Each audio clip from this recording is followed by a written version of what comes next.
विभागीय अधिकारियों की मिलीभगत से कागजों में संचालित मदरसों और फर्जी हिंदू बच्चों को दर्ज कर उनके हिस्से का राशन मिड डे मील हड़पने वाले संचालकों पर कोई कार्रवाई नहीं हो पा रही है। अधिकारियों की शय का ये आलम है कि जांच रिपोर्ट को आए 5 महीने हो गए हैं, लेकिन वो विभागीय अधिकारियों की टेबल की शोभा बढ़ा रही है।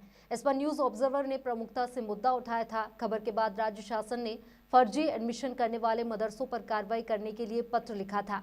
भिंड जिले में मदरसों की जांच करने के लिए भी 2 टीमें बनाई गई थी, जिन्हें जांच कर अपनी रिपोर्ट प्रस्तुत करनी थी, लेकिन 5 महीने बीतने के बाद भी इन मदरसों पर कोई कार्रवाई नहीं हो सकी है। ऐसी ही एक रिपोर्ट न्यूज ऑब्जर्वर के हाथ लगी है, जिसमें जांच टीम के सदस्यों ने मदरसा संचालकों को रिलीफ देने का पूरा काम किया है और जिन मदरसा संचालकों ने खबर चलने के बाद 5 अगस्त को मदरसा बंद करने के लिए आवेदन दिया है, उनको जांच में ही शामिल नहीं किया गया है, जबकि खबर चलने से पहले वो लगातार कागजों में संचालित हो रहे थे। इतना ही नहीं, इस दौरान 2 BRC भी बदले गए, लेकिन रिपोर्ट्स यथावत अपनी जगह ही रखी रही। उनके द्वारा रिपोर्ट को अधिकारियों के सामने प्रस्तुत न करते हुए मदरसा संचालकों को बचाने का प्रयास किया जा रहा है।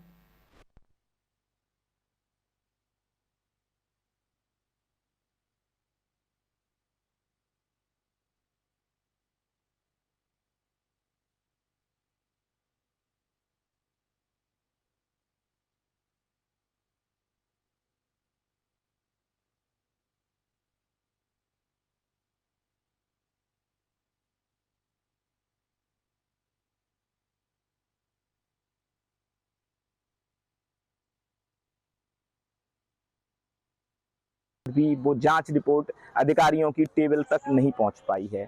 विभागीय सह का ये आलम है कि पहले तो विभाग की सह पर सिर्फ कागजों में मदरसे संचालित होते रहे।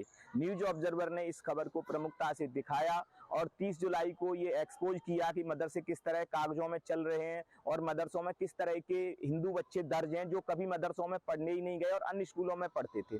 खबर पर संज्ञान लेते हुए शासन के मंत्री राव उदय प्रताप सिंह ने इस पर जांच करने की बात कही। जांच के लिए जिला प्रशासन की ओर से 2 अलग-अलग टीमें बनाई गई और इसकी जांच शुरू हुई।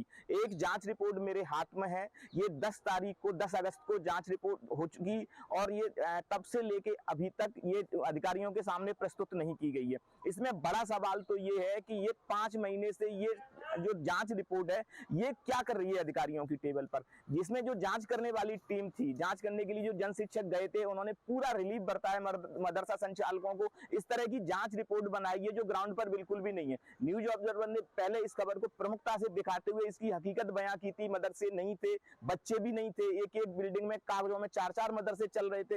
ये जो जांच रिपोर्ट है इसमें इन्होंने बच्चे भी बताए हैं, यहाँ रसोईया भी बताए हैं, जबकि रसोइयों को खुद नहीं पता है।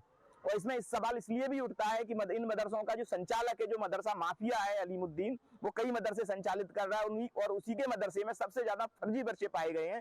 वो हर फोटो में जो जांच रिपोर्ट करने वाली टीम, जो जन शिक्षक है, उन्होंने जो रिपोर्ट बनाई और जो फोटो सबमिट की है उसमें वो पीछे खड़ा दिखाई दे रहा है। इससे साबित होता है कि जांच टीम करने वाले जो जन शिक्षक थे उन्होंने जो जांच की और मदरसा संचालक के बीच कितनी साठगांठ है। अब देखने वाली बात ये होगी ये जांच रिपोर्ट कब अफसरों की टेबल तक पहुंचती है और मदरसा माफियाओं के खिलाफ कब कोई कार्रवाई होती है। न्यूज ऑब्जर्वर के लिए कौशल शर्मा, भिंड।